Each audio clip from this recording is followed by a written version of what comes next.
Hey guys, welcome back to the Bond Report. My name is Chris, aka the Bearded Blofeld.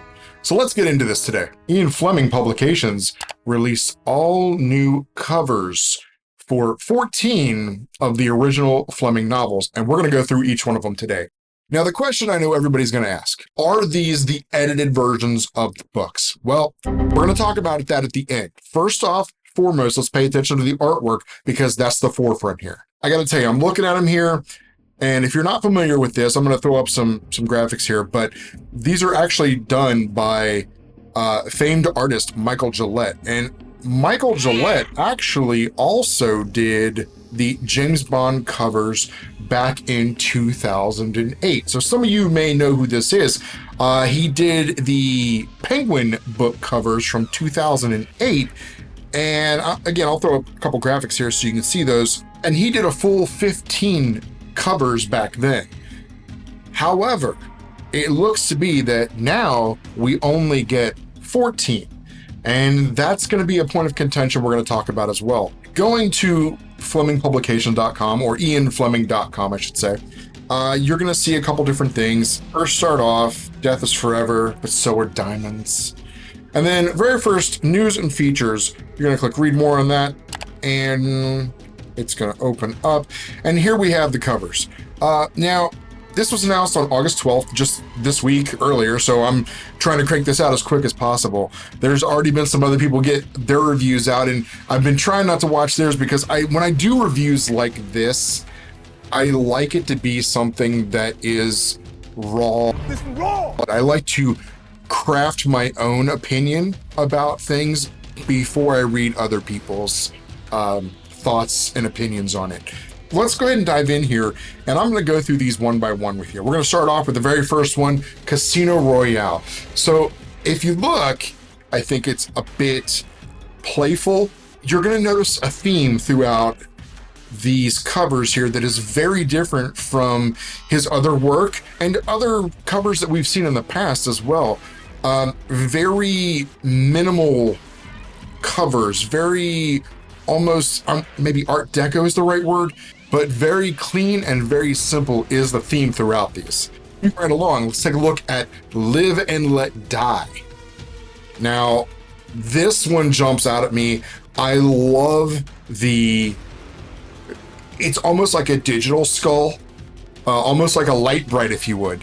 Turn on the magic of colored lights. And then it's got the Dr. No dots, but they're much more strategic. So this is a bit of a blended style. Personally, this is probably one of my favorites. One thing you'll notice as we go along too is the title of the book is going to be all in black, and then you're going to see Ian Fleming, his name changes color to match the cover kind of art and themes. So pay attention to that as we go through here. But Live and Let Die, I think that's a home run. Again, clean, simple design, harkens over to more of the voodoo theme within the story.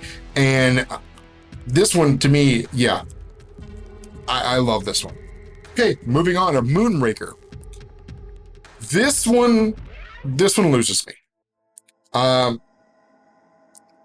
It goes back to that almost light bright look.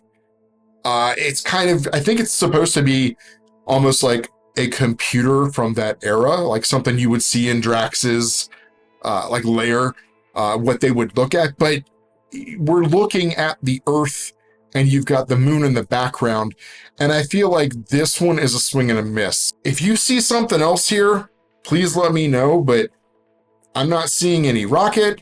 I'm not seeing any hint of Drax.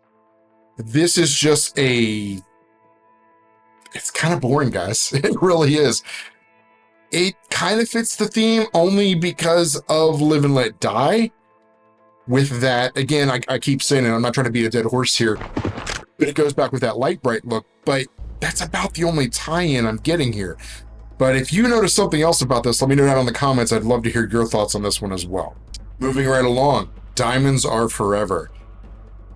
This one is not my favorite. I think it works. I think it makes sense. I think this is playing off the geometry, of course, of the diamond itself. Obviously, we've got the Union Jack flag behind there fragmenting. I do like that. It looks like a red hand is holding this. I don't know. It's not bad. It's not great. I would say this one's probably mid-range for me. Still better than Moonraker, though. From Russia with Love. I thought this was very clever. I did read one thing, and that's when I stopped. But one person actually pointed out that they removed the comma from Russia, comma, with love. I think this is just to keep them clean. I don't think it's to notate that they're different, to notate or to take away from the original artwork that Fleming did. I think it's just to keep everything clean. It could be they just wanted to keep it simple. Going to the cover, I love how we have this dot matrix that creates the face of, I'm going to guess that's Tanya. I'm pretty sure it's not Rosa Klepp. I think it's pretty safe to say it's not Rosa Klepp. But love how in this, not only do you get the face created from the sheets, but what are the sheets? Well, those are the pieces of paper that would kick out from like the ledger decoder. That's my thought, because it almost looks like micro dots on the film or the paper, and that's what it looks like to me. I feel like that's how they got creative here. They said, okay, let's take a bunch of microfilm, stretch it, and if we laid it all out, would it create a picture? That's some spy stuff right there. That's how something like this would come together. You would have to get 5 or 6 different, or actually in this case, 1, 2, 3, 4, 5, 6, 7, 8 pieces of information put in a certain order to reveal a target. And I love this one. I really do. I like this one even more. Okay. We're getting through. Coming up to one of my favorites, actually. This is Dr. No. And there's a few things wrong with this cover, but I kind of don't care, because it's just cool. Like it's so clean and so 60s. Now, where it falls short, because it does have, it's not perfect. I did a full rundown on Dr. No in my villain series, and I'm going to link that at the end of this video. But you hit the hand that's got up here. They show like his mechanical hand. Guys, Dr. No, if you know anything, he had what's called pincers. And I'll show a picture of it here. Not Terminator hands, which is kind of what we're getting here. So a little off on the design. I definitely think it would have been way cooler to see the pincers, which are just kind of like meaty hooks. I think that would have been way cooler to see with the spider, but then the spider sells it. I love this cover.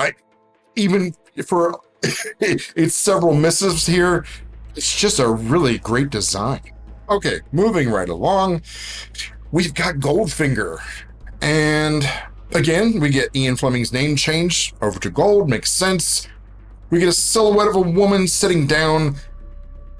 Very simplified. This is very dumbed down.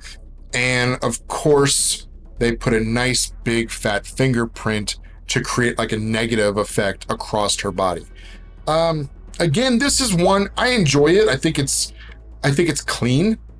I think it's almost a little too clean. I would have rather them gone. I'm going to put this one and Casino Royale next to each other. And I want you to kind of take a look. As bold and clean as they both are, we're talking really 3 colors on Casino Royale and 2 colors on Goldfinger. This almost looks like it was done by a different artist. And the fact that you're using female kind of character for both of these, I felt like there should have been more connection with these two. And that's why I'm dropping Goldfinger down pretty far. It's kind of a swing and a miss. It's not bad. It's just in no way, shape, or form as good as so many of these others. For your eyes only. Now, this is a bold one. I really, really like this one. We've got a play on the gun barrel. Obviously, gigantic eye. eyelashes spiking out. This is a touchdown. It's a hat trick. It's a home run, whatever you want to call it, whatever sports ball you want to refer to here. I really like this one. I think it stands out. Again, we're going with 3 colors. Black, I guess you could count as one. This is just very, very Art Deco. You're so Art Deco. This falls right in line with everything he's got going on. And again, we get that Ian Fleming name change to green. Thunderball. Now, while I would not have used purple on this book itself, I love the design here. I love how clean it is. It lines up well. We've got the biohazard sign that kind of is embedded over top of each one of the bombs as like a mask, if you will. This looks more in line with this series. This lines up perfect. The Spy Who Loved Me. And clearly, somebody's heart's on fire here. Now, I can't say I can blame James Bond for falling head over heels for Major Anya Amasova. I mean, we all saw her in action, and yeah, there's a lot to love about that character. But we're talking about books here, and this cover, this makes sense. Almost in the same vein of like the Diamonds Are Forever cover, we get like this fragmented kind of image. Again, this goes right in line with his Art Deco style that he's using here. I love how the flame actually comes up the one edge. So we get a little play up into that white area. I like this cover. I think it's bold. I think it's clever. I think it works really well in the spy genre.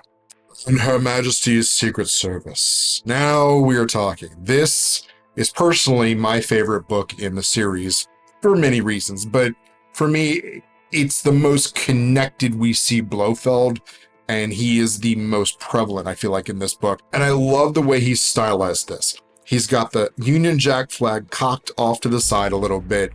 And it's super zoomed in, so you're just getting a couple bold lines out of it.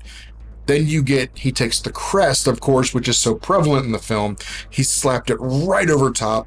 And then to make everything jump out, he's contrasting and masking everything off. Now, the blue and the white, of course, we've got that perfect color combination for where this is set up with the snow. So for me, this is probably, one of the strongest in the collection here. I know it's my favorite book, but that's a really, really cool cover right there, guys. You Only Live Twice. So much being said here with nothing being said. This is genius. The fragmented parts making up the samurai, the play off the colors. This is probably one of the better images to convey what's going on, because we've got the bullet shot in the head that could also be insinuating a lot of sword cuts. It's also a lot of fragmentation. A lot of symbolism in this cover. Really love this one. I don't know, what do you think about this one? Tell me, I really want to know. You Only Live Twice. Tell me down in the comments, where does this one land for you? Because this one really seems like it's kind of in line with everything else. It's almost telling you it's the most broken. I like it. I really like it. The Man with the Golden Gun. Now, this one, this looks like it was almost done by Warhol. That's how 60s this looks. We've got the classic revolver coming back into play versus the gun with the lighter and the, we've got the classic 6-shooter on the cover. But if you look closely, you'll see all of the black, the negative in between each gun. If you take a look, it's actually women's faces. So this looks like something straight out of Casino Royale 1967. I love this one. This is also a shining star for me because it's so simple, it's bold, really well done. Okay, and we are up on our final novel here. So this is Octopussy, and this one's a little weird because in every iteration we've ever had, it's Octopussy and the Living Daylights, or the Living Daylights and Octopussy, whichever way you want to put that. It's just not. It's just Octopussy. So are we to expect that the Living Daylights is not in here? Is it still in here and it's just not mentioned to give cover just for one story? Speaking of the cover, I love the cover. We've got several things going on here, and it's really clever how he's tied this all in. And keep in mind, he could have gone with almost like a Spectre octopus, and he chose not to. And I'm really glad he didn't, because not only do we get this almost like, so first off, let's touch on this. The obvious we'll get to. But he's got these like green arches going through the entire over top of the mask part, and that almost reminds me of On Location in India. That's kind of like the shape of a lot of their buildings, a lot of their doorways. They have that rounded archway. So you're getting a little culture in there. Then, of course, you've got the octopus, but even on top of the octopus, he's got what looks to be like a basket and a snake head coming out of the basket. And that plays to be like the dead center of the octopus. I love it. I think it's extremely clever how he's using the negative space here to kind of fill in and add different elements to this. Still, guys, we're only using what, 1, 2, 3, 4 colors? Green, light blue, dark blue, and then the outer blue as well. Okay, so yeah, 4 colors, 3 of which are blue, and he's only using green as a contrast. So this sits pretty high for me. I really like this one. Okay, so as I mentioned earlier, we were talking about, are these the edited versions of the books? Are these the originals? What are these? So when we look at Ian Fleming's website, it says a couple different things here, and I'll read this verbatim. Today, August 12th, marks exactly 60 years since the death of Ian Lancaster Fleming, journalist, father, the world's worst stockbroker, and of course, creator of the world-famous secret agent, James Bond. To mark this date and celebrate Fleming's legacy, we are pleased to reveal the covers for our new hardback editions of all 14 of Fleming's original 007 adventures, created by legendary designer Michael Gillette. So that statement right there, you could take that one of two ways. These are the original adventures, or these are the original bodies of work.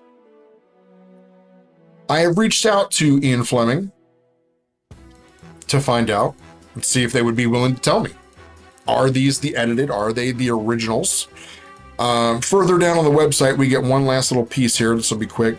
These prestige hardbacks feature specially selected archival material. They will be released on October 3rd later this year, and you can click the covers to pre-order each copy. And just to give you a heads up, I'm going to click here, click buy now, and it looks like, according to the website, they're going for 20 pounds a piece. Not bad at all, very affordable. Back to the task at hand though, are these the originals? I haven't gotten a confirm or a deny of whether or not these are going to be edited. If I find out, if I get news or wind, trust me, I'm going to go ahead and pin a comment down below on this video, and I will let you guys know, or I can update the description, either one. Personally, I think Michael Gillette knocked it out of the park. Was every one of them a 10 out of 10? No, they can't always be. But these are really, really nice. Much better than the paperbacks we got earlier this year. Much, much better. So that's my report.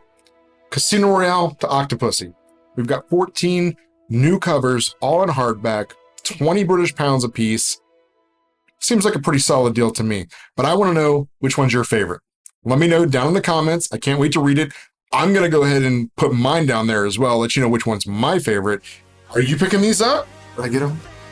I really kind of like them. All right, guys, thanks so much for watching. And as always, Merry Christmas, 007.